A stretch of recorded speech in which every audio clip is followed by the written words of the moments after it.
Once upon a time, there was a long, narrow strip of woodland where the animals lived. It stretched from the furthest reaches all the way in the north to the mountains of the south, known to all as the Eternal Woods. To the west of the woods was the land of the humans, all lights and order and clinical death, where the bodies of animals hung from windows.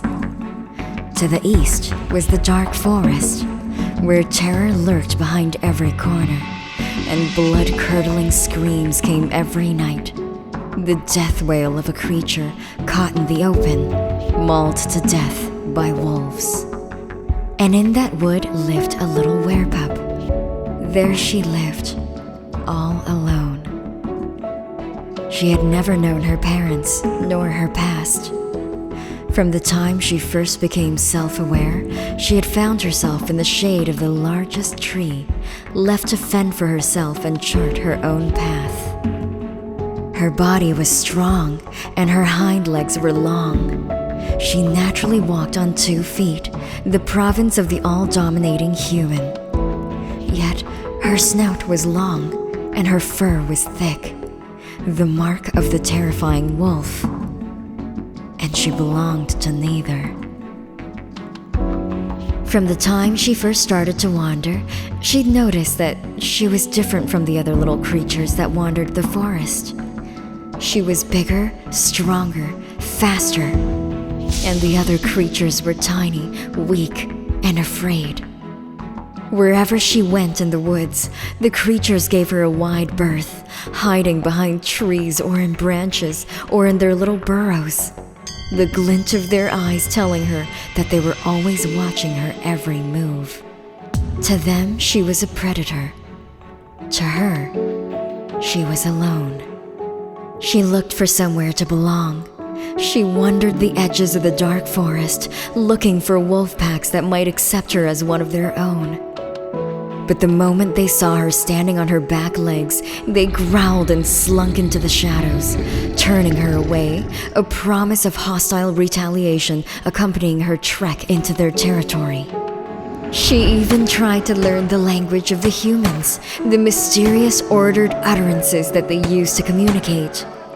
But when she approached the mysterious alien cubes where the humans lived, they shouted and screamed at her and fired thunder and lightning upon her from a stick, chasing her back to the woods. In the cold, snowy nights of winter, she would huddle herself in the shade of the largest tree, keeping herself warm as best as she could. In the rainy nights of autumn, she would put her paws over her ears, shuddering at every last clap and flash of lightning and thunder, each a reminder of her rejection at the hands of those in the west. And in the spring, as the cicadas rang out around her and the air was thick with dew, she would howl, calling out desperately for someone, anyone, to soothe the pain of solitude. But one night, a little glow of pink chased away the darkness. The night began like any one of the others, a deep, imposing silence as she had experienced hundreds of times before. As she fell into a fitful sleep under the shade of the largest tree, a little glow came through her eyelids, and then she saw it. It was a little creature, a tiny pink rabbit. The werepup was confused. Weren't all animals afraid of her? She growled at the rabbit, willing it to go away.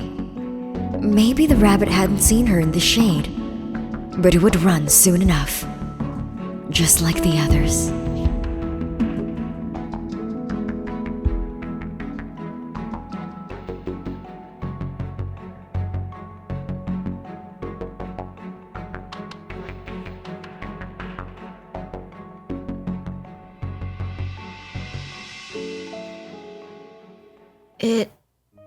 It didn't run.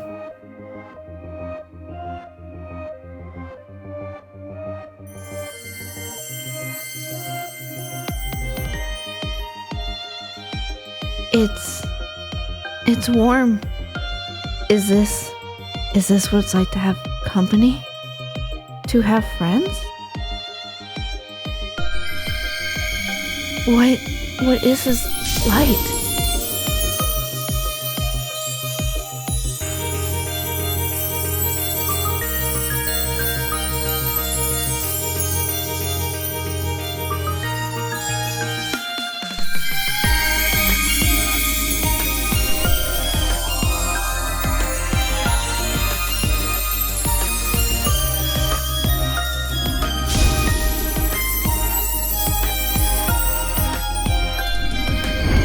The Werepup was no longer alone.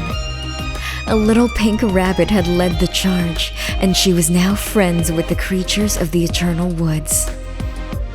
Behind every tree lurked not shadows, but little creatures curious about her. In every burrow laid not fear, but the havens of unborn children.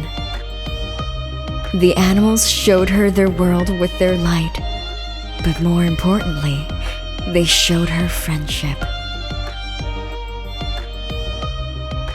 Once upon a time, there was a long, narrow strip of woodland where the animals lived. It stretched from the furthest reaches all the way in the north to the mountains of the south, known to all as the Eternal Woods. And in that wood lived a little werepup. There she lived, but not alone. And she enjoyed every day, every waking moment, accompanied by the friends she had gained. Her family.